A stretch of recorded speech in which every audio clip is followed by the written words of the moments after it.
thanks for joining us on another fun episode of Southern Indiana Now. We are locked in with some special guests today. Super excited about guests in all four of our categories. And first up, Hoosier Homestead. But this episode of Southern Indiana Now brought to you by Crossroads Acoustic Fest. Now's the time to get your tickets. This is an intimate way to have a fun setting with artists. And these are artists that you're going to be hard pressed to go see kind of all individually. They're all in one location. That's going to be happening towards the end of April in Jackson County. So you can get your tickets today, but you can go to crossroadsacousticfest.com, get logged in, get your tickets. Have a fantastic weekend already in store for all the listening rooms, and it's going to be a fun experience. You don't want to miss it. All right, someone else is fun. I definitely was so excited to bring you today is Miss Kathy Bird. Super excited to talk with her about all things real estate. We're going to be talking into some fun stories, like off the cuff a little bit. So thanks so much for joining us today. Yeah, it's great to be here. Yeah, so excited to have you. And tell me, where can people find you? So first of all, if someone's listening to the show from wherever, they're thinking about buying a house, you service like all of Southern Indiana, which is why we wanted to feature you. But tell me about where you're located and all that fun stuff. Well, I work for Schuler Bauer Real Estate, who have offices in New Albany, Seymour, Corydon, and then several in Louisville, Kentucky. So I actually service from Jeffersonville, Indiana, all the way to Columbus and all the towns in between. So it's a large area to coverage, but since I am familiar with all those areas and I love Southern and South Central Indiana, it's just a great area for me to cover. I love that. All right, so let's talk about it. What's the craziest house you've ever sold in Southern Indiana? Oh my gosh, I love that question. One particularly memorable property I sold featured an attic that the owner said had a ghost named Bob.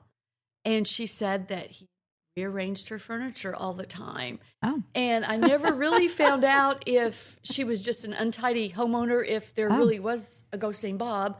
And unfortunately, I told the new homeowners, I can't promise you Bob will be included in the sale.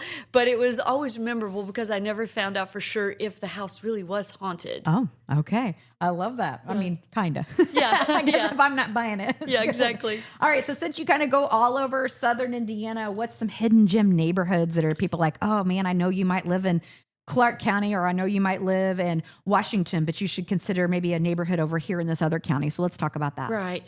Yeah, so obviously, since I cover all those areas, I can highlight neighborhoods that I specifically like in town that I've actually lived in. Mutton Creek Estates, the Little Lake area, there's Persimmon Lakes, there is Rockford Heights, Sunset Parkway is a great and little those are all community. in Jackson, These right? are all in Jackson.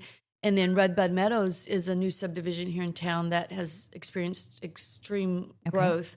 And then, of course, in New Albany and Jeffersonville, there's all kinds of quaint little areas that are located close to downtown within walking distance, restaurants. It's just a thriving. So location is obviously very important. Yeah. All those areas would have great resale. So what's the funniest or weirdest thing you've ever seen when showing a house? Maybe not Bob, the ghost, but... Well, I've showed a house where they had a very elaborate home theater system in the basement. And it was dark when we walked down there, and I saw something in the corner. When I turned the lights, it looked like a man's figure, but it was actually a life-size cutout of Tom Cruise. Oh. And it was so funny. Did he come with the house? Yeah, I don't know if that stayed or not, but look at you delivering celebrities with the purchase. Exactly. So I don't know if that was included in the sale, but I never forgot that because it was definitely a unique experience. Yeah. Okay. So when people are thinking about, maybe it's first time home ownership, or they're, it's getting spring, people are thinking about putting their house up for sale. What's your take on the HGTV effect? I know people liking the shows and they think, I need to do X, Y, and Z. What do people actually need to do? Well, I always enjoy watching those shows, but it certainly has made home buyers more discerning, leading to, heightened expectations about renovations. But it does create challenges for sellers because, especially if their homes haven't been updated. So HGTV often portrays the home buying process as very simple. You look at 3 houses, you select one and you buy one, when sometimes I show as little as 3 or as many as 20 before they actually make a decision. So the process is a lot more complex than is portrayed on TV. Yeah, absolutely. So when you're thinking about buying a house in Southern Indiana, what are some things that you tell people? What's some of the first things that they need to look for? I mean, do people actually need to, what do they need to redo things beforehand? Or, as a buyer, what are some of the things you're looking for? Well, I think obviously they always say location, location, location. So I think definitely prioritize location, taking into account things like proximity to schools, amenities. A desirable location is key because it can enhance both your Yeah. lifestyle and resale value. Yeah. So I would I say love that. location would be the key. So when people are thinking about a real estate agent, Kathy, what should they need to look for? How can they get in touch with you? You seem real connected to all the areas in Southern Indiana, which really opens up people to choices. Well, I think when you're looking for a real estate agent, you should look for someone that has local market knowledge, experience in negotiation. I think good communication skills is extremely important, and that has a good feel of the local market, wherever that market may be. And then somebody that is out for your best interests. They have your back. And it always helps if one has a little bit of a sense of humor because it can become Yeah. a little stressful Yeah. at times. And then one that obviously loves their job, which I do. Yeah. Yeah. So- Well, speaking of, I know kind of off camera, we talked about raccoons being in houses. So, I mean, yes. you have to have a sense of humor to deal with that. Yes, absolutely. That goes to the effect of doing home inspections. Most people don't go in their attic or their crawl space. So it's very important to do a home inspection because, like in this case, there was a whole nest of raccoons in the attic. I've never seen them move as quickly as they did, though, when we came in the attic to do that inspection. So that home inspections are extremely So important. you did an eviction that day, but yeah, of exactly. raccoons. Yes, of a That family. goes. And they say they always come back, too. Yeah. So you Oh. need to relocate the raccoons, like capture them Yeah. and take them like far away because Okay. they will return. Yeah, So- I've had some experience Homing. relocating groundhogs, so I get it. So again, tell everybody, is there anything else you want people to take with them today on Southern Indiana Now about real estate in general? Is there anything people need to know or get done? Well, I think it's important when thinking about putting your house on the market to remember to depersonalize, declutter, and neutralize because you want the buyers to be able to picture themselves in that space. And if you have it personalized, they may not be able to do that. Yeah. And then pricing your home is extremely important. Price it within the value of the market and select an agent that you can be a team with Yeah, that works with you and really takes your best interests to heart. I love that. So- Well, give us their phone number one more time, or where can they find you online? Yes. So you can reach me on, I have a Facebook profile, Kathy Combsbird, and then my email is kathycombsbird@gmail.com. And my phone number you can call and text anytime is 812-521-9200. Okay, fantastic. Thank you, Kelly. Yeah, thank you. Yes. We'll be back right here on Southern Indiana Now.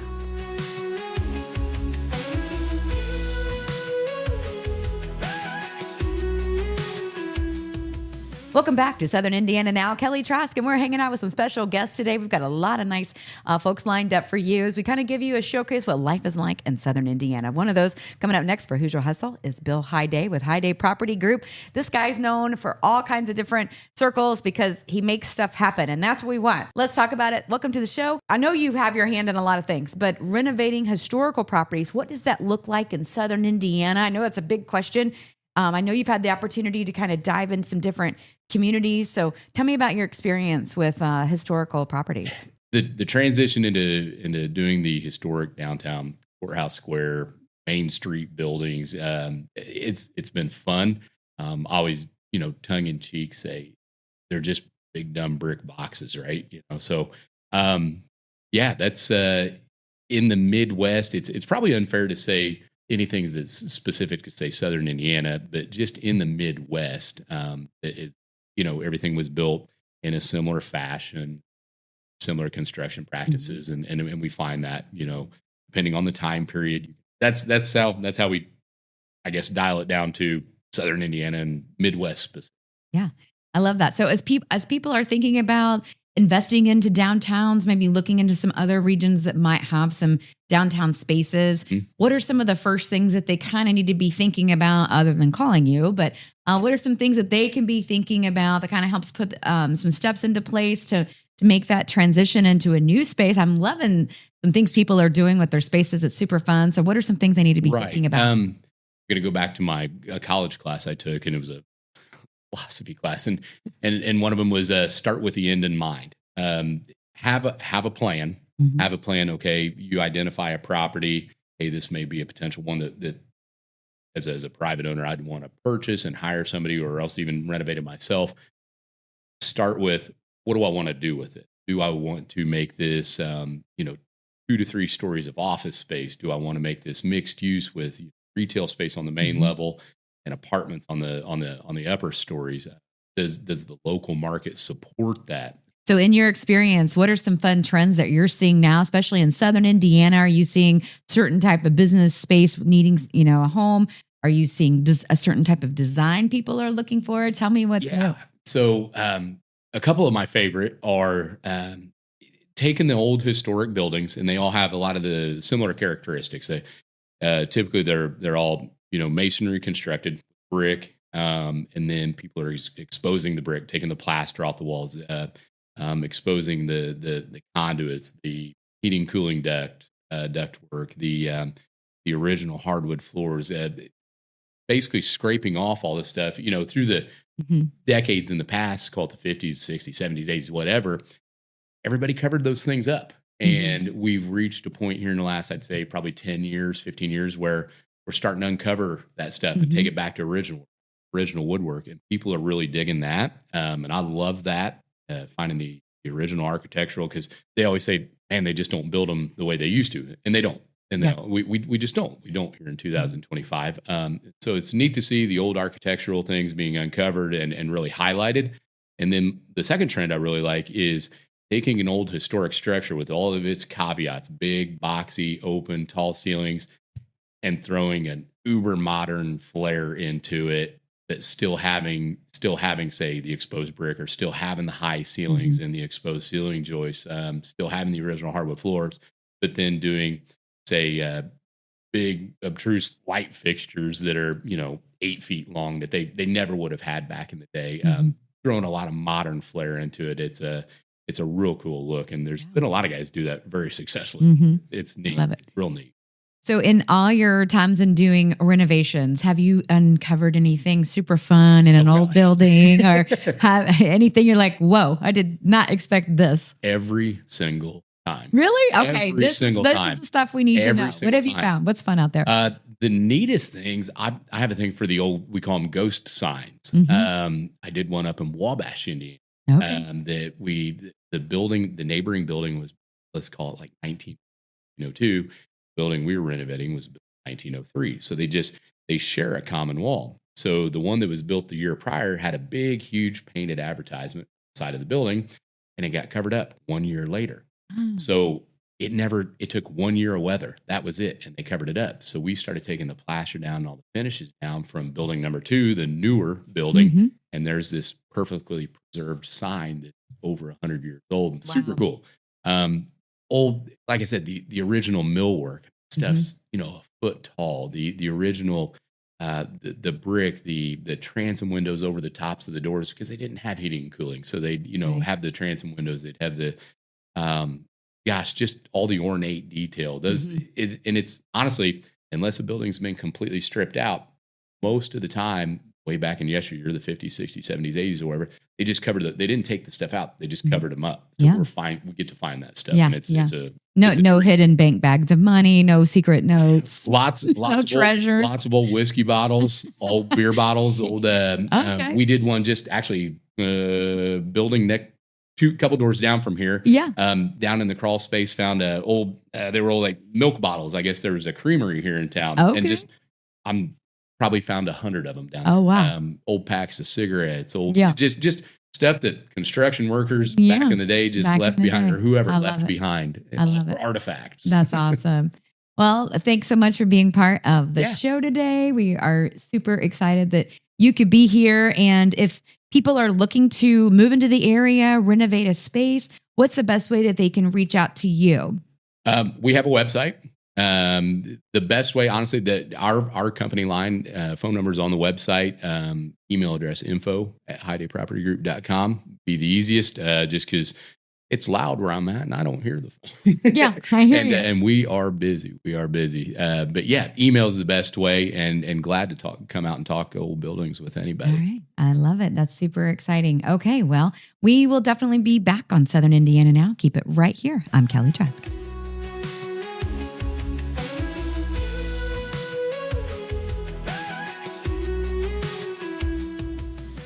Lots of fun things happening. And of course, you found the Southern Indiana Now section of Hoosier Happenings. And of course, lots of things are always happening. We want to make sure you're staying connected. Of course, coming up towards the end of the month, you can do wine and canvas at West Baden Springs Hotel.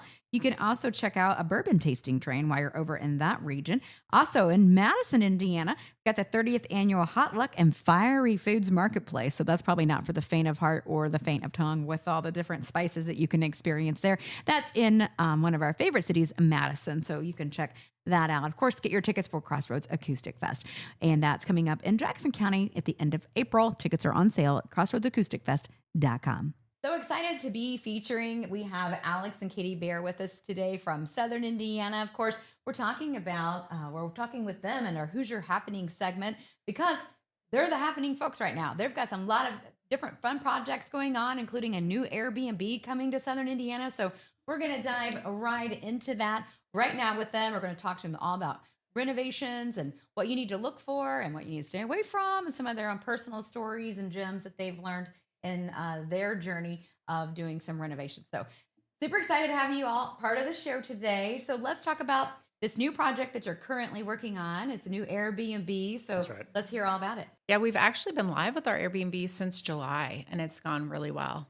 But we started renovating that a year and a half ago, and it's been a really exciting project. Yeah. So what made you pick Bologna as one of the areas? So someone listening that doesn't know where Bologna is, can you localize it for us? And then also say, how did this happen? Yeah, sure. So Bologna is just straight south of Brownstown, just a few miles. You go down 135 and it takes you right to Bologna. And this was just kind of a unique opportunity where we had found a property that was for sale, had a really old, outdated building on it, and no utilities. And we just took the time and the effort to turn it into something that's amazing. All right. I love that.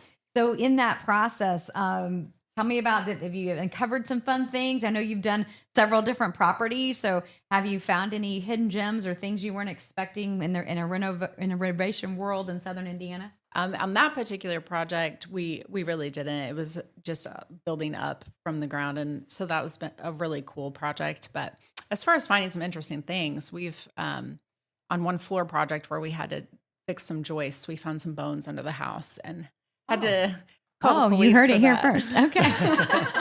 Wow. Yeah, I don't know how much It really wasn't. It really wasn't doesn't anything matter, I too guess. bad. That's just some bones. We don't need to worry about it. It's all good. No, You're it not wasn't missing any newsworthy. bones. You don't need to know. Yeah. No, we did call the police, as were not human remains by any means. They were animals. Oh, okay. Well, that's good to know. Yeah. So, yeah. All right. So, yeah, exactly. Yeah. All right. So, and you're doing all these different, renovations and so forth. What are some of the challenges you can run into about properties unique to Southern Indiana? Probably the most challenging things that we run into would be things in the crawl space, major floor joist work, where we have to rip up subfloor, rip up all the floor joists and replace them all. It's a very long, time-consuming process. We try to get in and inspect all these properties before we buy them, just so we know what we're getting into first. But there's always things you miss. So tell me about what's going to be unique with your Airbnb, and then what are some design trends that you're seeing? I know sometimes people watch the home remodel shows and you think, oh, I don't know if that's going to work here. Is this a design trend here? So Sure. Is there anything unique to Southern Indiana? And then tell me about your Airbnb. What I see coming back right now is wallpaper, and I think that's Okay. really fun. The florals are coming back in, and I personally love that. I see a lot of color drenching too, and that's an exciting trend. I think that's really fun. But as far as what we can use in a renovation, like for a cabin, for our Airbnb, we could certainly use some of those things. But as far as like flipping houses, we want to make people comfortable with buying a house, and not everybody's on trend. Not everybody cares to do that. But, we found that if you use cool colors, maybe some tile, people love that. They're attracted to it. And so that's what we try to stay in that. Fantastic. So tell me, Alex, about your Airbnb and what can people expect when they stay there?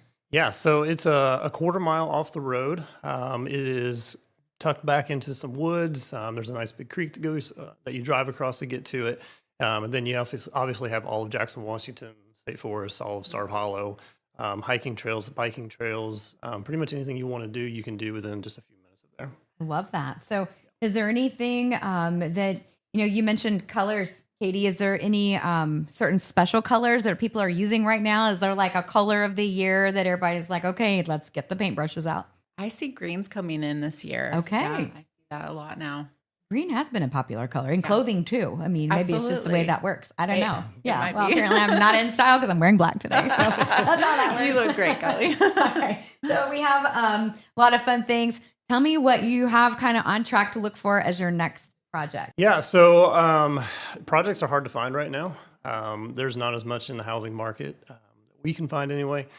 So we don't have anything specific that we're working on at the moment other than just keeping this Airbnb flowing. We would love to get into some more Airbnbs.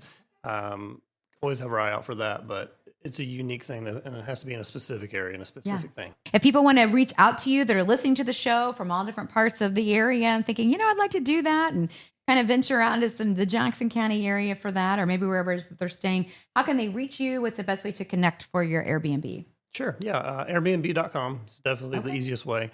We're also on VRBO. You can go on that website and book us there as well.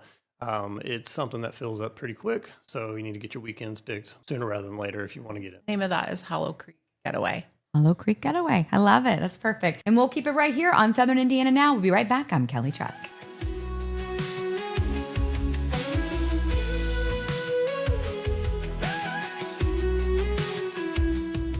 Lots of good news coming at you from Southern Indiana Now. And of course, we're visiting with Jackie Isaacs. She is with Habitat for Humanity, serving Clark and Floyd County. But I know sometimes those boundaries get blurred a little bit. So definitely want to make sure that we talk with you today, Jackie. So excited you could be part of the show. Tell us about what Habitat for Humanity is and how people can get connected with that. Sure. Habitat for Humanity is a nonprofit. We serve Clark and Floyd County, as you said, and Habitat is a builder and a bank. So we are a nonprofit organization, and what we do is we write mortgages for qualified buyers and service them at 0% interest. So to keep it affordable for our buyers. So it's a pretty common misconception that it's a free house or a giveaway program, but it is not. It is a hand up and not a hand out. So, those mortgages. Thanks for clarifying that. Yeah. Those mortgages then cover our overhead costs. So the support that we get from can build more houses. So the more we build, the more we can build. Yeah, absolutely. So that is a big common misconception then about Habitat for Humanity. So it's a program that helps people get into homes that haven't been able to for other different challenges. Right. So a lot of our buyers are single moms and two-parent families that are just trying to get out of that rental vortex where their rent is costing a large portion of their income, but they can't get those savings. They can't qualify for a bank loan, or those homes that they can qualify for, there just isn't anything on the market in that price range right now. So we help them get into a mortgage that they can afford for as long as they want to be there. Okay, Jackie. So if someone's listening and they know someone that does need a hand up, not a handout, like you mentioned, and that's kind of what the Habitat program is all about. What do they need to have together? How does that work? Well, to qualify for a Habitat mortgage, you have to be able to qualify for a mortgage loan, which is just like any other bank. So you do have to have decent credit. You have to have steady income and, kind of have your 5-year plan ready to go. We serve Clark and Floyd County, but most of our communities around us are served by a Habitat affiliate, and all Habitat affiliates run a little bit differently. So if you're living in Metro Louisville, or if you're living in Orange County, Indiana, like all of us have our own affiliates, our own, ways to do things. So the best way to do is to go to habitat.org and search for your local affiliate online and go from there. Okay, so let's talk about, I know you've been doing this position for a while. I'm sure you've seen a lot of amazing success stories and just peace. And I love this part. This is the Hoosier good news. This is like the heart of Southern Indiana. So Jackie, tell me about some of those experiences that you've had, some of those stories that have brought you joy. And let's talk about that. I really love seeing the process that our home buyers go through. So we get a lot of people that are very nervous when they first apply. They've been living in rental housing probably their whole lives. A lot of them, their families don't own homes, so they've lived in a rental situation since they were small. And seeing them gain the confidence through the empowerment and the education process of knowing that they can do this, learning how to build a home, learning how to manage their finances, develop their own plan for the future, not only financially, but also with that stable home. That is just that is just what makes me feel good about what I do. Yeah. Being able to see specific home buyers that have overcome addiction, or they're in their sobriety journey, and the home is part of it, and it's part of getting their family in a stable place. Those are some of my favorite stories as well. Yeah, I love that. Can you tell me like what that must feel like to hand somebody the keys for the first time that didn't think that was ever going to be part of their story, but here you are, Habitat for Humanity's helped made it happen. Tell me what that feels like. I just can't imagine. It's amazing. It's a little bit bittersweet for me because our home buyers, when they are approved for a mortgage loan, they actually start the Habitat process. So they have to complete what we call sweat equity, which is a minimum of 250 hours on the job site. They help to build their own homes. They help to build their neighbors' homes, but they're also in the classroom. They learn about community involvement, home maintenance, and they learn about financial literacy. So they're with us for about a year, up to a year and a half. And so when they get those keys, that's the start of one journey, but it's the end of their journey with us in terms of that sweat equity and that education. So it's a little bittersweet to hand them the keys to start this new life, but also to close the chapter of being a home buyer with us, where we are getting them ready for that chapter. Yeah, I love it. Well, Jackie, thanks so much for being part of this show on Southern Indiana Now. What sorts of things can they do? Do they have to just be able to build homes? What sort of volunteer opportunities do you look for? Well, if people are looking to get volunteer opportunities, you can go to our website. It's habitatcfi.org. We keep a calendar there online. You can see what kind of opportunities we have to get on the house for the build. But we also have, behind the scenes work, which is committee work, and various different groups that help get us going and get us there to the build site. No experience is necessary. We teach how to swing a hammer, how to hang siding, paint, caulk, all those things. We can teach all of those things. Education and empowerment is part of our mission, not just for our home buyers, but also for the volunteers that show up. And if you are interested in getting involved, you can go to our website. You can email us, and if you're willing to jump in one time, that'd be great. If you want to come back regularly, we can put you to work. Well, thanks so much to Jackie for being part of our Southern Indiana Now podcast. And that is some major Hoosier good news. Lots of good things happening. So if you'd like to get connected with that program, or someone that needs to, you can reach out to Habitat for Humanity. She was talking specifically for Clark and Floyd counties, but really all of Southern Indiana. She can get you pointed in the right direction for resources that are right for you. We'll be back right here. Hey, thanks for tuning us in right here on Southern Indiana Now. Of course, all the places you can find podcasts, you can find us, as well as our YouTube channel, website channel, really all the places. You can also find us on social media. We're literally everywhere. If you have an idea for something you'd like to see on Southern Indiana Now, either one of our 4 segments that we like to focus on, you can send us an email at southern.indiana.now.com. You can also make sure you're staying tuned, because the next episode, we're going to be talking about liquid gold. What do you think that means? Well, I've got some fun things lined up for you to find out. Of course, thanks along with our producer, Erica Malone. She's always busy gathering all those fun little tidbits of things that you need to know about life in Southern Indiana. Of course, make sure you get your tickets for the Crossroads Acoustic Fest. We'll be talking about them as well this next episode. So all sorts of things connecting you to fun and life, what it's like here in Southern Indiana.